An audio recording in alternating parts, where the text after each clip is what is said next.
Berkurangnya tutupan hutan di lereng Gunung Slamet diduga menjadi salah satu pemicu banjir bandang Sungai Kaligung yang menerjang kawasan objek wisata Pemandian Air Panas Guci, Kabupaten Tegal, Jawa Tengah, Sabtu, 20 Desember 2025.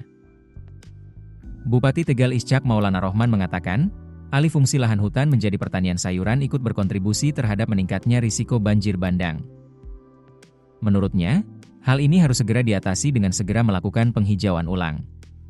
Lahan kritis di kawasan hutan lindung yang gundul akan ditanami pohon, dan pengadaan bibit pohonnya akan segera disiapkan. Ia mengatakan, pengawasan lintas sektor akan diperkuat bersama TNI Polri, Perhutani, BKSDA Jawa Tengah, hingga pemerintah pusat untuk memetakan dan menangani lahan-lahan kritis, terutama di kawasan hutan lindung. Dampak banjir bandang tersebut merusak sejumlah fasilitas wisata, mulai dari Taman Wisata Alam Pancuran 13 milik Balai Konservasi Sumber Daya Alam Jawa Tengah, Pancuran 5 milik pemerintah Kabupaten Tegal, hingga kolam renang milik swasta yang tertimbun material tanah dan batuan. Selain wahana wisata, banjir bandang juga merusak jaringan pipa air panas milik warga serta pelaku usaha penginapan dan perhotelan. Jaringan pipa tersebut selama ini mengandalkan sumber mata air utama di kawasan Pancuran 13. Ishak mengatakan, meski banjir tidak menimbulkan korban jiwa maupun luka, dampaknya cukup signifikan terhadap infrastruktur penunjang wisata dan ekonomi warga. Ishak mengeklaim, aktivitas pariwisata di kawasan Guci secara umum masih berjalan normal karena banyak destinasi lain yang tetap bisa dikunjungi wisatawan.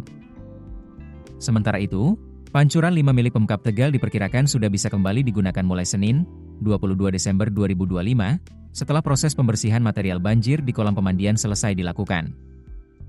Warga Desa Guci dan Desa Rembul bersama unsur TNI Polri, BPBD, Perhutani, hingga Pemkab Tegal bergotong royong membuka kembali sumber mata air panas yang tersumbat. Ia menyebutkan, berdasarkan informasi dari BKSDA Jawa Tengah, pembersihan Pancuran 13 ditargetkan rampung dalam waktu 7 hari ke depan. Di tengah upaya pemulihan, Pemkab Tegal juga meningkatkan kewaspadaan karena tingkat okupansi penginapan di kawasan Guci menjelang libur Natal 2025 dan Tahun Baru 2026 telah mencapai sekitar 90%. Untuk mengantisipasi bencana susulan di tengah cuaca ekstrim, BPBD akan mengintensifkan sistem pemantauan berbasis perakiraan cuaca sebagai early warning system guna menekan risiko bagi wisatawan dan warga.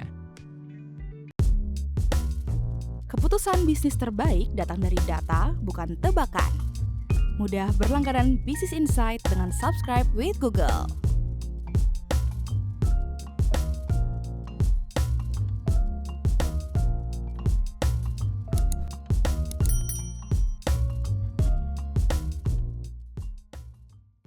Download aplikasi Kontan sekarang di App Store atau Play Store.